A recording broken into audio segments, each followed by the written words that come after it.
Greetings, Dr. Glass and fellow learners.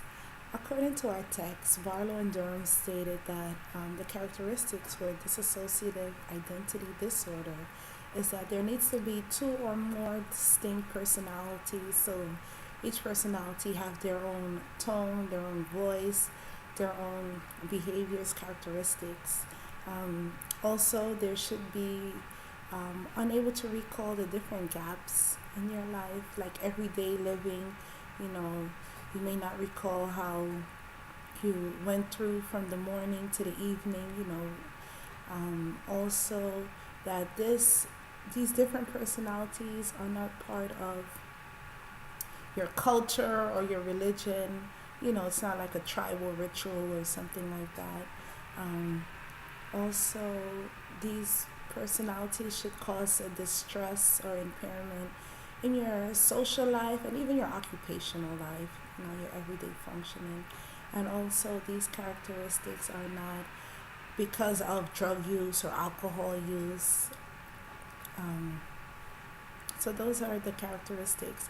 And I do believe that Tony meets the diagnostics for dissociative identity disorder. He meets all the criteria. He has two or more personalities, and in the video we saw one of his alter personalities, and his tone of voice was even different. Like, you can notice the switch in him, and it was very distinct. Just the attitude, the tone of voice, and even stating that his wife, like, oh, that's not my wife. Those can cause impairment, definitely, in your everyday living.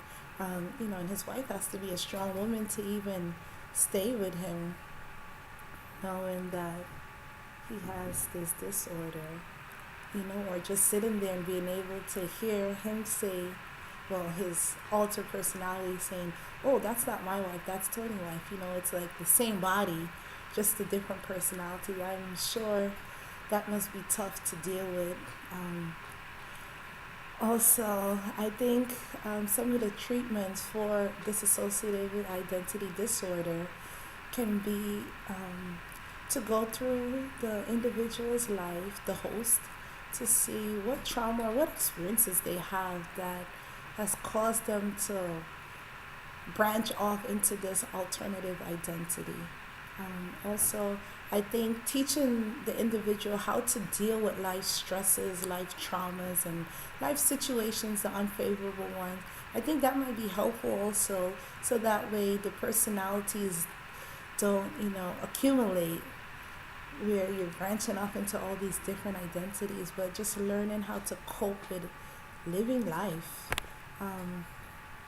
But I also, as a Christian, I do believe that part of dissociative identity disorder is due to the demonic.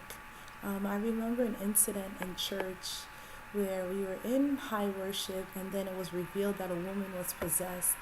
And so, the pastors and apostles and ministers came over to her, and, they did what they had to do to get that demon out of her. But it was a lot of work.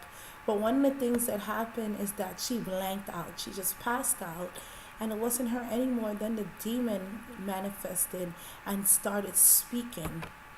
And one of the things that the demon said was that he's the one that had burned her leg. Prior to this incident, the woman came, and her leg was bandaged up, and she said she had gotten burned, but she didn't know how she'd gotten burned. She couldn't recall. So when the demon manifested, he said he was the one that burned her leg.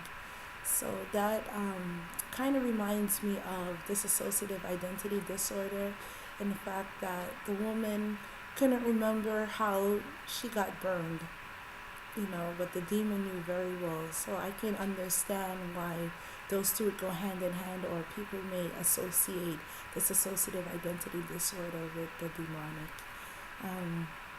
So that's all. Thank you.